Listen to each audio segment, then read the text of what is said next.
గెస్టెడ్ హెచ్ఎంగా మొన్న సెప్టెంబర్లో రిటైర్ అయ్యాను. 2025 సెప్టెంబర్లో రిటైర్ అయ్యాను సార్.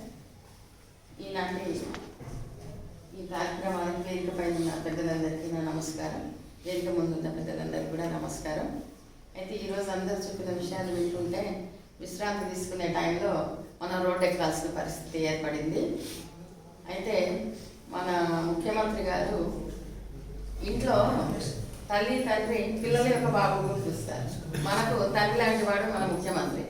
కానీ ఆయన మన మాటలు వినిపించుకోకుండా పెడచెవున పెట్టి అస్సలు పట్టించుకోవటం లేదు. నేను కూడా ఏపీటీఎఫ్ ఉపాధ్యాయ సంఘంలోనే ఉన్నాను. అయితే సంఘాలు కూడా మనని పట్టించుకోవటం లేదు ఈరోజు. అంటే వీళ్ళందరూ ముస్లిం వాళ్ళు, వీళ్ళకి ఏం చేతనవుతుంది, ఇంకా వీళ్ళతో పని ఏంటి అనేది ఒక చిన్న స్టోరీ చెప్తాను సార్. నేను ఇప్పుడు చదివిన స్టోరీ. ఒక రాజ్యాల్లో రాజు ఈ ముసలోళ్ళతో పని ఏంటి, వాళ్ళకి తిండి వేస్ట్, ఈ ముసలోళ్ళందరినీ చంపేయమని చెప్తాడు. చెప్తే ఒక కొడుకు ఏం చేస్తాడు, వాళ్ళ నాన్నని చంపడం ఇష్టం లేకుండా ఆయన ఒక బంకులో దాచిపెట్టుకుంటాడు, అట్లనే ఉంచుకుంటాడు చంపకుండా.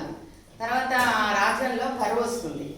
కరువు వస్తే అసలు ఏ పంటలు పండవు, తిండికి గింజలు కూడా ఉండవు, మొత్తం కరువు వచ్చేసింది. తర్వాత ఆ తండ్రి ఏం చెప్తాడంటే, ధాన్యాన్ని ఇంటికి మోసుకొస్తూ ఉంటే ఆ బండ్లలో నుంచి ధాన్యం గింజలు రోడ్డు మీద అంతా పడతాయి, గింజలు కూడా ఉండవన్నమాట వాళ్ళకి. తర్వాత వర్షాలు పడతా మొలకలు వేయడానికి. అయితే రోడ్డు వెంబడి అన్ని ధాన్యం గింజలు పడతా అవి మొలకెత్తుతాయి చూడమని తండ్రి చెప్తాడనమాట. ఆ విధంగా మొలకెత్తిన ఆ పంట నుంచి మళ్ళీ వాళ్ళు పుంజుకుంటారు. అంటే ముసలి వాళ్ళతో పని లేదు అని అనుకున్న రాజు, ఆ రాజుకి బ్రతికి ఉన్న ఆ వృద్ధుడు చెప్పిన దానివల్ల ఆ రాజ్యానికి ఫలితం వచ్చింది. అంటే వృద్ధుల యొక్క అనుభవాలు, పెద్దవాళ్ళ యొక్క అనుభవాలు తీసుకోవాల్సిన అవసరం ఉంటుంది ఎవరికైనా కూడా. కానీ మన గవర్నమెంట్ మనం పనికిరాని వాళ్ళుగా, మనం ఎటు చేతగాని వాళ్ళుగా, వీళ్ళతోటి ఏం పని మనకు అని.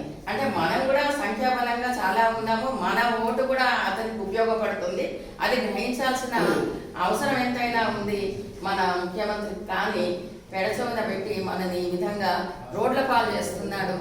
మనం ఇంకా ఉధృతంగా మన ఉద్యమాన్ని కార్యాచరణ చేపట్టి వాట్సాప్ గ్రూపులు ఉన్నాయి, ఇంకా జిల్లాకు ఒక వాట్సాప్ గ్రూపు, లేకపోతే ఒక డివిజన్కి ఒక వాట్సాప్ గ్రూప్ క్రియేట్ చేసుకుని మనం అందరం కూడా ఇంకా ఎక్కువ మెంబర్స్ అందులో చేరి మన సంఖ్యను ఉధృతం చేసి ఈ ఉద్యమాలను ఉధృతంగా ఇంకా చేయాల్సిన అవసరం ఎంతైనా ఉందని చెప్తున్నాను సార్. Thank you sir.